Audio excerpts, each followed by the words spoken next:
अब तो विपक्ष की डेस्पेरिटी देख करके मज़ा आने लग गया है कि मतलब एक हद होती है किसी चीज़ की और वो हर हद पार करके बात कर रहे हैं मोदी के बारे में।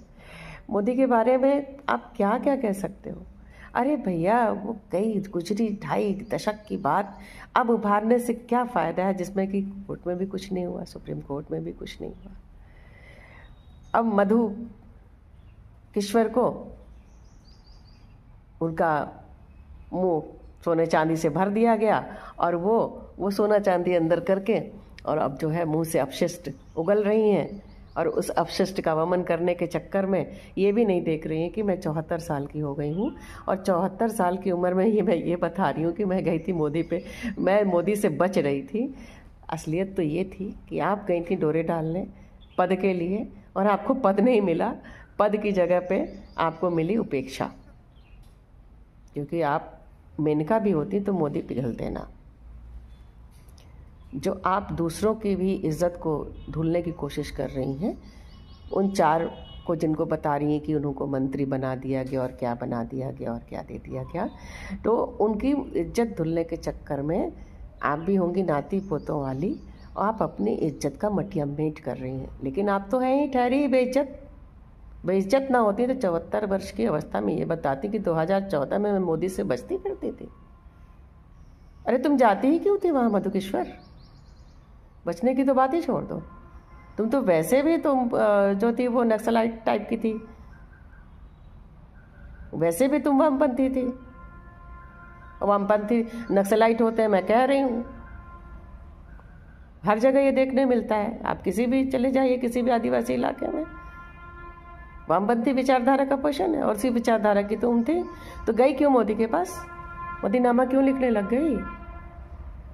इसलिए कि मुख्यमंत्री से प्रधानमंत्री हो रहा है व्यक्ति, कुछ पा जाओगे और नहीं पाई तो आज तुम कबर में पाल लटका करके ये बता रही हो कि तुम मोदी से बच रही थी 2014 से। मोदी ने तुम्हें आमंत्रित किया था, कैसे कह दिया तुमने तुम बच रही थी? तुम मंडराई लेकिन उड़ा दी गई, हाँक दी गई। अंडरस्टैंड मधुकेश्वर? जितने भी बेसिर पैर के लोग उसकी बातों का फैलाव कर रहे हैं, वो सिर्फ और सिर्फ बुरी तरह से आहत हैं इस बात से कि कुछ भी कर नहीं पा रहे, कुछ भी उखाड़ नहीं पा रहे हैं मोदी का। मोदी का कद बढ़ता ही जाएगा क्योंकि वो प्रतिबद्ध है अच्छे कर्मों के लिए। अपने राष्ट्र के एक एक व्यक्ति को युद्ध की विभीषिका में कैसे किसी छोटी सी छोटी परेशानी से बचा लिया जाए, इसके लिए वो प्रतिबद्ध है और इसके लिए वैश्विक रूप से वो सारे कर्म कर रहे हैं जो एक देश के नेता को करना चाहिए। और यही चीज़, और वो सफल भी हो रहे हैं, और यही चीज़ आप लोगों की नींदें हराम की है। आपने सोचा था इस आपदा में तो अवसर मिल जाएगा, पहले हल्ला मचाएंगे, गैस नहीं, फिर तेल नहीं, अपने लोग खड़े कर दिए, अपने लोगों का पूरा IT से आगे कर दिया। पत्रकार आपके जो पोषित हैं, जो आपके टुकड़ों पे पलने वाले पत्रकार हैं, वो भी दिखाने लग गए फला जगह इतनी लाइन, धमाका जगह 10 दिन में लाइन ख़त्म हो गई क्या भाई साहब?